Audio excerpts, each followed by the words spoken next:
Good morning, my brothers and sisters. Do you need a little encouragement today? Look with me to Matthew chapter 5, verse 4. Blessed are those who mourn, for they shall be comforted. So mourning is an occupational hazard for being human, and mourning is an occupational hazard for being a Christian. Now, blessed in the beatitudes, the ESV says, it's more than this circumstantial feeling of happiness. It's a state of well-being in relationship with God that belongs to those who respond to Jesus' ministry.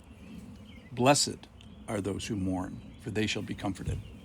So wait a minute. You mean to tell me that being in a mourning state, a grief posture, will reflect a state of well-being, or can reflect a state of well-being with God? It's like saying, how are you doing? Well, I'm mourning. All systems go. All affiliations are in order. The world's affairs as expected, and I'm in relationship with the Lord and with the world. And there's comfort on the menu.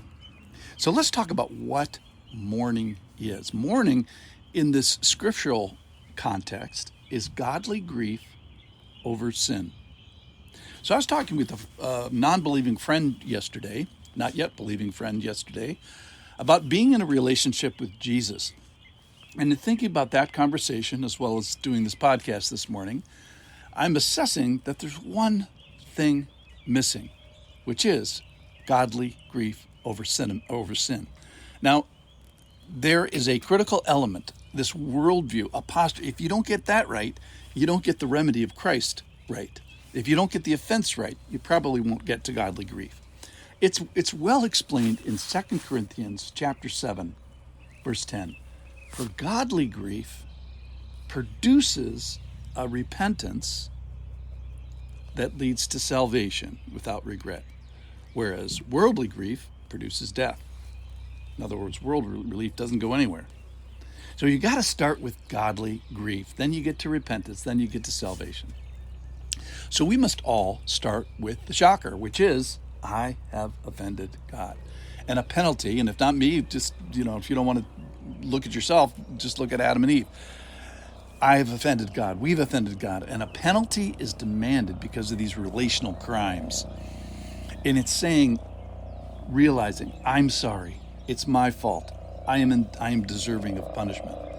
And then, as soon as you say that, Jesus rides in heroically to take the penalty that should be on me.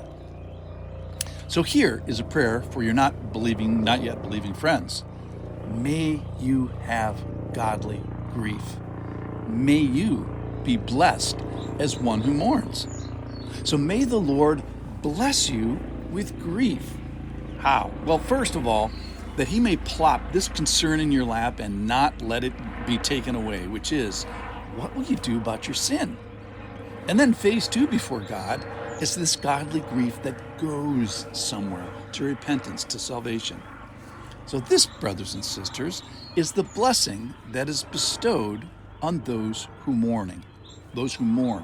Mourning is godly grief that goes somewhere. Write that down. Mourning is godly grief that goes somewhere. So we here in the Beatitudes can live beautifully before God. And what does beautiful living before God look like? Well, one thing is mourning, because disobedience has been a relational disaster with man, yes, and especially with God. We referred to David yesterday in Psalm 51, and he gets this priority right in verse 4 of Psalm 51.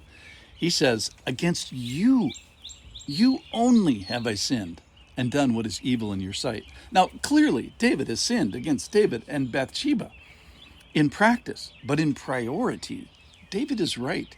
He only sins against God.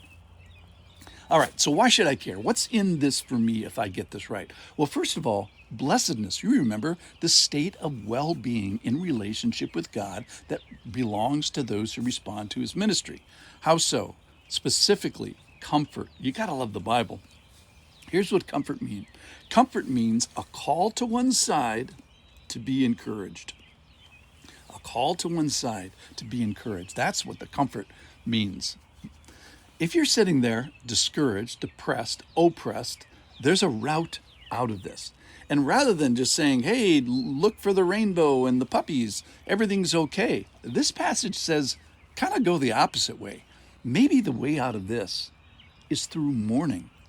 You do grief, especially grief over sin and grief over the effects of sin, right? And comfort can be on offer. Calling to one side to be encouraged is on offer.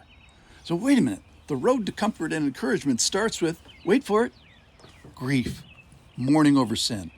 It's a great place to start. So this is for my prayer for my not yet believing friend. One word, grief. Second word, mourning. Nobody steps out of the poo pile without the grief and the disgust of realizing you're wallowing in the poo pile. Yuck. Yuck equals mourning. Mourning over sin. Blessed are those who mourn, for they shall be comforted. All right, so here's the closing. Are you the least bit sad over sin? Is relational mourning a part of your spiritual walk? Do the words, I'm sorry, ever pop up in your human relationships? If not, that's pretty bad. But worse, do the words, I'm sorry, ever pop up in your relationship with God? If not, that's really bad. Why? Because blessed are those who mourn.